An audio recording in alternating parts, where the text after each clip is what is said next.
जय हिंद दोस्तों, हमारे चैनल में आपका स्वागत है। सबसे पहले लाइक करें, सब्सक्राइब करें और बेल घंटी को दबाएं ताकि पल पल की खबरें आप तक पहुंच पाएं। आज का टॉपिक है विद्युत धारा क्या है। जो आज का टॉपिक है विद्युत धारा क्या है। विद्युत धारा के बारे में समझेंगे। विद्युत धारा जो होता है क्या है, तो देखिए सबसे पहले करंट के आगे जो करंट होता है तो ये मान लीजिए कि करंट है, तो जो आगे जाता है, जो आगे ढलता है, करंट के आगे ढकेलने वाले को क्या कहते हैं, वोल्टेज कहते हैं। जो मान लीजिए कि ये वायर है, तार है, करंट आगे की तरह ढकेलता है, जो आदमी ढकेलता है, जैसे आगे की तरह धक्का देता है, तो इसको क्या कहते हैं, वोल्टेज बोलते हैं। क्या कहते हैं, वोल्टेज। आगे ढकेलने वाले को क्या कहते हैं, वोल्टेज कहते हैं। वोल्टेज कहते हैं। जिस तरह ट्रेन आगे जाती है, तो मान लीजिए कि ट्रेन ये है, ये आगे की तरफ जा रही है, चाहे बच्चे आगे दौड़ रहे हैं, तो क्या वो कहते हैं, दौड़ने को यानी आगे चलने वाले को क्या कहते हैं, वोल्टेज कहते हैं। तो ट्रेन में जो पीछे से विद्युत धारा में जो पीछे से धक्का देता है आगे बढ़ने के लिए, तो उसको क्या कहते हैं, वोल्टेज कहते हैं। तो यानी वोल्टेज बढ़ता है। और जो पीछे की तरफ धक्का देता है, करंट में जो पीछे की तरफ धक्का देता है, उस जो पीछे की तरफ से रोकता है, एक तो आगे तरफ से धक्का देता है तो वोल्टेज कहते हैं, और एक पीछे की तरफ से धक्का देते हैं यानी वो रोकता है, तो उसको क्या कहते हैं, रोकने वाले को प्रतिरोध कहते हैं। क्या कहते हैं, प्रतिरोध बोलते हैं। जो रोकता है उसको क्या कहते हैं, प्रतिरोध कहा जाता है। जो जब कभी आगे जाता है, कोई भी धारा जब आगे बढ़ती है तो क्या वोल्टेज कहते हैं। जो रोकता है, पीछे की तरफ ढकेलता है, रोकने का काम करता है, उसको कहते हैं, क्या कहते हैं, उसको प्रतिरोध कहते हैं। प्रतिरोध कहा जाता है। तो ये एक तो आ रहा है, एक रोक रहा है, पीछे की तरफ रोक रहा है, और जो इसमें बीच में पीसा जा रहा है उसे हम क्या कहते हैं, इलेक्ट्रॉन कहते हैं। जो इसमें बीच में पिसाता है उसको इलेक्ट्रॉन कहते हैं। जिस तरह से दो व्यक्ति आपस में झगड़ा करते हैं तो दूसरा फ़ायदा उठाता है, दूसरा मज़ा लेता है, उसी तरह इसमें भी होता है। तो इलेक्ट्रॉन को तो इसमें फ़ायदा होता है। जिस तरह से चक्की होता है, चक्की गांव में देखे होंगे, कहीं भी एक चक्की होता है जिसमें गेहूं की पिसाई होता है। एक चक्की नीचे होता है, एक चक्की ऊपर होता है, जांता जिसको बोला जाता है। भोजपुरी भाषा में जांता कहते हैं, जो पत्थर का होता है। पुराने ज़माने में कुछ ज़्यादा चलता था। चाहे गेहूं की जब पिसाई होती है चक्की में, तो ऊपर और नीचे बीच में क्या होता है, गेहूं बेचारा पिसाता है, तो तीसरे को क्या फ़ायदा हो जाता है कि आटा मिल जाता है। उसी तरह ये होता है। अब इसके आगे क्या होता है,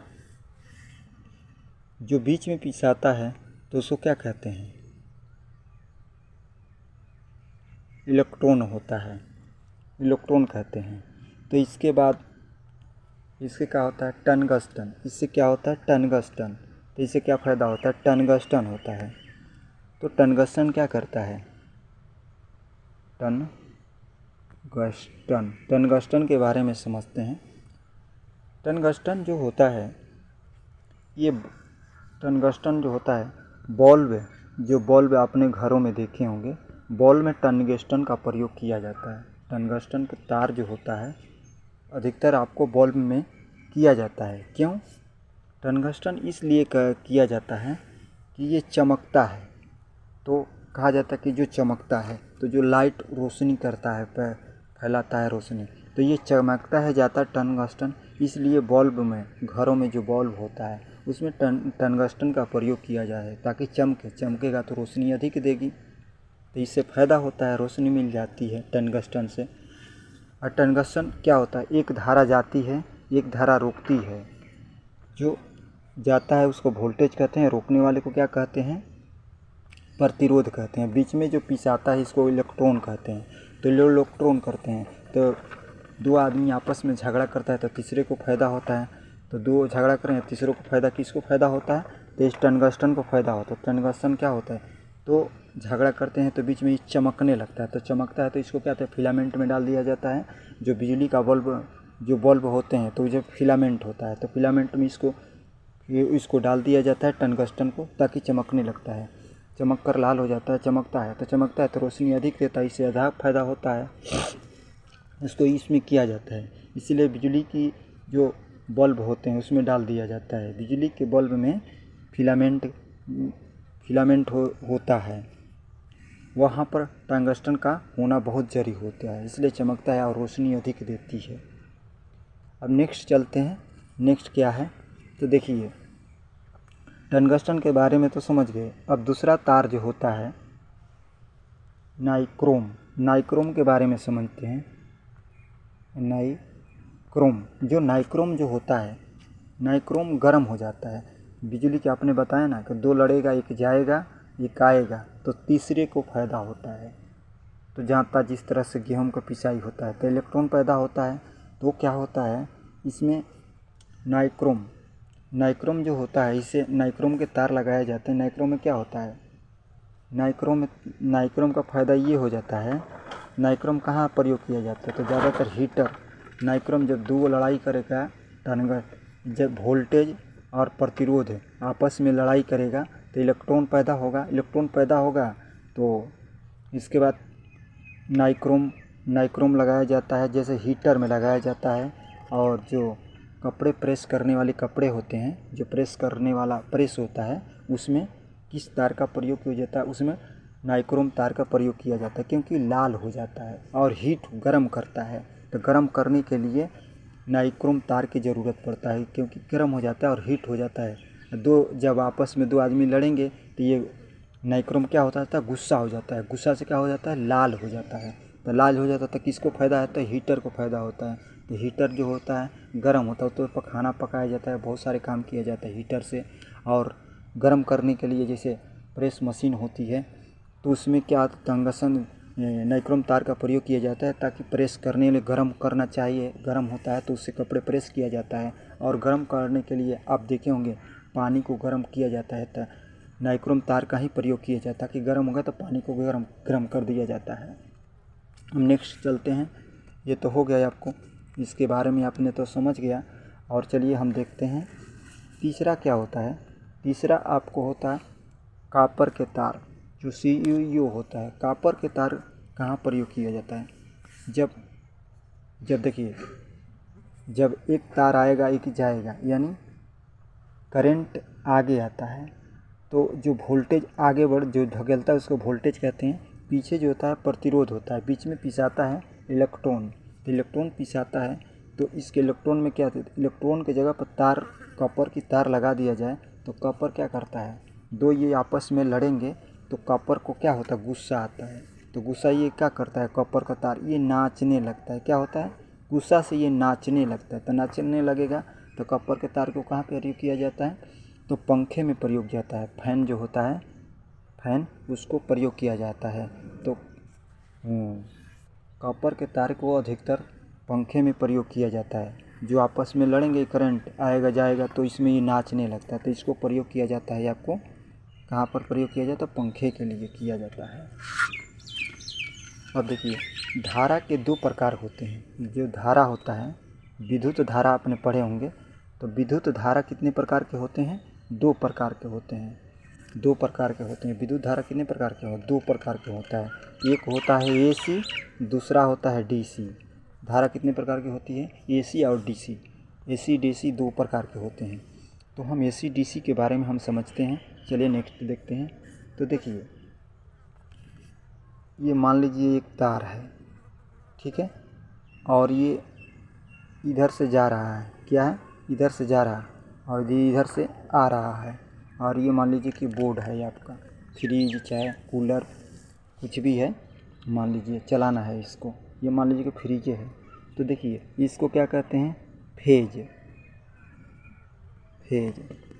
जो करंट आता है उधर से, उसको फेज कहते हैं, फेज कहते हैं।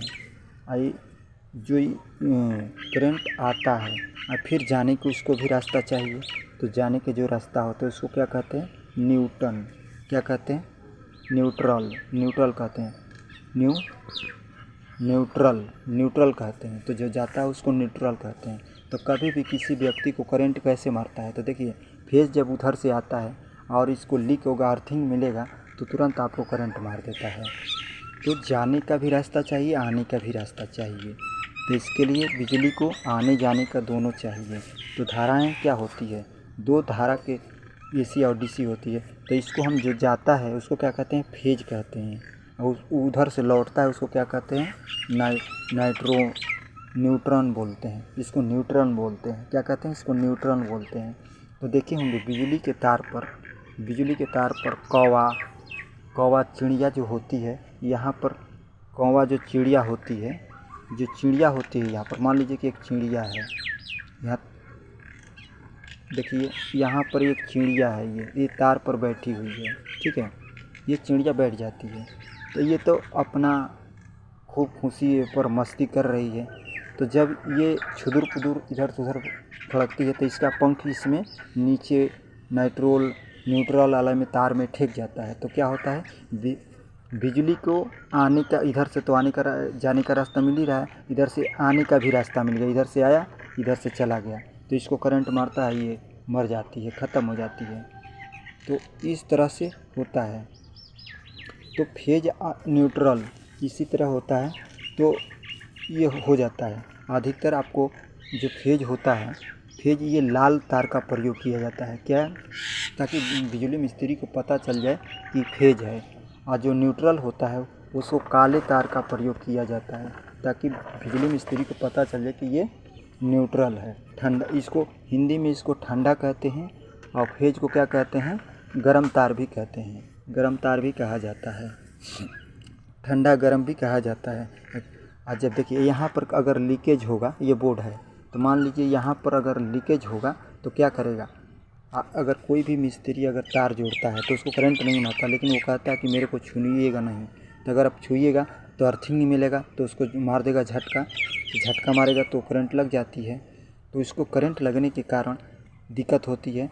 तो इसलिए अगर कहीं कभी बोर्ड देखे होंगे, छुए होंगे तो करंट मारता, तो क्या होता है? वहाँ पर मान लीजिए कि यहाँ पर बोर्ड लगा है, तो एक आने का न्यूट्रल का रास्ता मिल जाता है, इसके लिए झटका लगता है तो करंट लगती है। तो इसके लिए क्या करना पड़ता है? अर्थिंग की तार निकाल दिया जाता है, ताकि झटका नहीं लगेगा। तो अर्थिंग के तार एक नीचे निकाल दिया जाता है, तो इससे अर्थिंग जितना इसमें बचा होगा वो सब बाहर की तरफ निकल जाता है। तो ऐसा होता है। और देखिए, ये कोई बोर्ड है मान लीजिए, तो बोर्ड में देखे होंगे, तो एक होता है न्यूट्रल हो जाता है, एन हो जाता है, और ये फेज होता है, ये फेज होता है। ये जो होता है अर्थिंग का तार होता है, जो अर्थिंग का तार न्यूट्रल होता है। तो इसमें सॉकेट होता है, इसलिए इसको प्रयोग किया जाता है। और कभी भी जैसे मान लीजिए कोई चोर है, तो चोर कभी भी देखता है जाने का रास्ता होता है, और उसको आने का रास्ता भी देखता है कि मैं अगर देखूंगा किस तरह से भागूंगा तो वो चोरी नहीं करेगा। अगर भागने का रास्ता मिलेगा तभी वो करेगा, ना तो नहीं वो करेगा। तो इसलिए इस तरह से भी विद्युत धारा में होती है। विद्युत धारा आती है और जाने का भी रास्ता ढूंढती है, तभी करंट लगता है, नहीं तो करंट आपको नहीं लगेगा। और वो इसमें तार तीन पिन वाले तार में देखे होंगे, ऊपर वाला तार मोटा होता है और ऊपर वाला अर्थिंग का तार ज़्यादातर हारा का प्रयोग किया जाता है, हारा के लिए किया जाता है। और इसको क्या कहते हैं? ज़मीन के अंदर अर्थिंग के लिए लगा दिया जाता है, ताकि इसमें ज़्यादातर जितना तार होगा अधिकतर होगा इसको नीचे हो चला जाएगा, इसको नीचे चला जाएगा। और देखिए, जो इसमें होता है इसमें इलेक्ट्रॉन करेंट, क्या कहते हैं? इलेक्ट्रॉन करेंट का मतलब होता है विद्युत धारा। ट्रांसफार्मर एसी डीसी जो होता है, धारा के जो धारा होती है तो उसको एम्पियर कहते हैं। क्या कहते हैं? देखिए, अब इलेक्ट्रॉन होता है, इलेक्ट्रिक जो होता है, इलेक्ट्रिक करंट यानी विद्युत धारा होती है। तो विद्युत धारा को धारा किसे कहते हैं? विद्युत धारा किसे कहते हैं? विद्युत धारा किसे कहते हैं? एम्पियर को किस में मापा जाता है? धारा को किस में मापा जाता है? तो धारा को किस में मापा जाता है? एम्पियर में। जो एम्पियर होता है, एम्पियर के द्वारा धारा को मापा जाता है। किससे मापा जाता है? एम्पियर। एम्पियर के द्वारा धारा को मापा जाता है। जिस तरह से दूध फेंका जाता है, पानी फेंका जाता है, जो कोई पानी फेंक रहा है तो क्या करता है? ये आगे की तरफ बढ़ रहा है ना, तो इसी को कहते हैं, फेंकने को क्या कहा जाता है? तो ये एम्पियर हो जाता है। जो आगे की तरफ फेंका जाता है उसे एम्पियर को कहते हैं। तो देखिए 1 एम्पियर बराबर कितना होता है? तो देखिए 1 एम्पियर बराबर, देखिए शॉर्ट में होता है 6.25 गुना 18 10, यानी 10/18 ये रहेगा। ये होता है ये फार्मूला। और इलेक्ट्रॉन प्रति सेकंड, यानी एम्पियर जो होता है, 1 एम्पियर बराबर धारा कितना होता है? 1 एम्पियर बराबर 6.25 गुना 10⁻18 इलेक्ट्रॉनिक प्रति सेकंड से प्रवाह करता है। इसी तरह एम्पियर को जितना बढ़ाएंगे उतना वोल्टेज बढ़ता जाएगा। जिस तरह 1 ampere, 2 ampere, 4 ampere, 5 ampere, 20 ampere ऐसे बढ़ता जाता है। जितने बढ़ाएंगे एम्पियर उतने धाराएं बढ़ेगी और वोल्टेज बढ़ जाएगा। तो इसके लिए पावर भी बढ़ जाती है। तो इसमें देखिए 1 एम्पियर बराबर हम कितना लिखे? 650 लिख दिया ना। 1 एम्पियर बराबर इतना हो गया। 1 एम्पियर बराबर धारा कितना होता है? 1 एम्पियर की धारा कितना तेज़ी से चलती है? तो 1 एम्पियर की धारा देखिए कितना तेज़ी से 1 सेकंड में कितना पास करेगा। एक सेकंड में 1 एम्पियर की धारा कितना तेज़ी से चलती है? तो 600 आपको 6250 लिख दिया। इसके बाद आपको 15 को जीरो हो जाएगा आगे, 15 को जीरो होगा, 15 को जीरो हो जाएगा आगे। आप लिख दीजिए ये 6250 पर 15 को जीरो आगे लिखिए, 15 को जीरो आगे लिख देंगे। इसके बाद इतना इलेक्ट्रॉनिक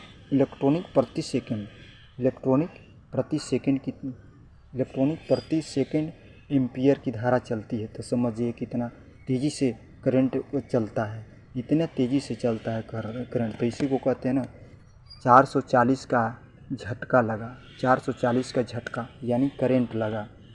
गाना में भी सुने होंगे कि 440 का झटका लगा। तो इसके लिए समझ जाइए, इसी झटका को गाना में प्रस्तुत किया गया है।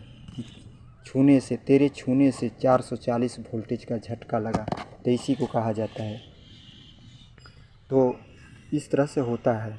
और देखिए इलेक्ट्रॉन जितना बढ़ेगा उतने धारा उतने ही बढ़ेगी। इलेक्ट्रॉन को जितना बढ़ेगा उतना ही धारा बढ़ेगा। जिसके लिए जैसे अब इसके आगे देखिए, अब जितना एम्पियर बढ़ाएंगे उतना धाराएं बढ़ेगी। 1 एम्पियर हो गया, 2 एम्पियर हो गया। अब बोर्ड खरीदने जाएंगे तो कोई पूछेगा कितने एम्पियर के बोर्ड चाहिए, प्लग चाहिए। तो 2 ampere, 3 ampere, 4 ampere, 5 ampere, 6 ampere, 7 ampere, 8 ampere, 9 ampere, 20 ampere, ऐसे होता 16 एम्पियर, 20 एम्पियर होता है। तो इससे क्या होता है? एम्पियर इतना लोड दोगे उतना ये पावर बढ़ता जाता है। तो घरों में मोटर चलाने के लिए ज़्यादातर तो आदमी 20 एम्पियर का प्रयोग किया है बोर्ड को। एम्पियर जितना बढ़ेगा उतना ही इलेक्ट्रॉनिक की धारा बढ़ेगी। जितना देखिए एम्पियर बढ़ाने का मतलब क्या है? 1 एम्पियर है। तो जितना एम्पियर बढ़ाएंगे उतना क्या होगा? इलेक्ट्रॉनिक की धारा बढ़ेगी। क्या होगी? इलेक्ट्रॉनिक की धारा बढ़ेगी। तो मान लीजिए कि 2 एम्पियर बढ़ाए, तो 2 एम्पियर बढ़ाएंगे तो हम क्या होगा? तो उतने ही इलेक्ट्रॉनिक की धारा बढ़ेगी, उतने ही पावरफुल होगा, धारा बढ़ेगी, आगे की तरफ बढ़ेगा। पीछे से को बढ़ता है वोल्टेज, आगे की तरफ क्या होता है? वोल्टेज आगे की तरफ बढ़ता है, प्रतिरोध पीछे की तरफ रोकता है और बीच में इलेक्ट्रॉन पिसाता है, लगे इसके चार्ज। तो इस तरह से किया जाता है। अब AC DC तो देखिए हमारे ये बिजली जो होता है AC में होता है, तो चार्जर जब बोर्ड में खोसते हैं तो उसको क्या कहते हैं, चार्जर जो होता है जितना उसको चाहिए करंट उतना ही लेता है, तो उसको हम क्या कहते हैं, DC कहते हैं। तो DC में कर देता है। घर में ज़्यादातर 220 वोल्टेज का ही प्रयोग किया जाता है घरों में। इलेक्ट्रॉनिक में देखे होंगे ज़्यादातर रेलवे डिपार्टमेंट में जितने भी करंट बल्ब लगे रहते हैं तो 110 वोल्टेज का ही पावर दिया जाता है, क्योंकि उसमें बॉल पंखे होते हैं तो क्या करते हैं लोग चुरा कर लेकर घरों में क्या कहीं लगा देते हैं। तो इसलिए चोरी से बचने के लिए सरकार ने क्या किया, 110 वोल्टेज ही उसमें प्रवाहित कर दिया। 220 का वोल्टेज क्या था तो दिक्कत होता था, तो वो लेके आएंगे तो जलेगा नहीं आपके घर पर, चाहे कहीं पर भी नहीं जलेगा। तो चोरी से बचने के लिए रेलवे डिपार्टमेंट में ऐसा कर दिया, तो अच्छा किया है। इसलिए जो रेलवे की संपत्ति होती है ये आपके भी संपत्ति होती है, पूरे भारत की संपत्ति होती है, इसलिए किसी को नुकसान नहीं करना चाहिए। इसके लिए थैंक यू दोस्तों। अच्छा लगे सब्सक्राइब करें और बेल घंटी को दबाएं ताकि पल पल की खबरें आप तक पहुंच पाएँ।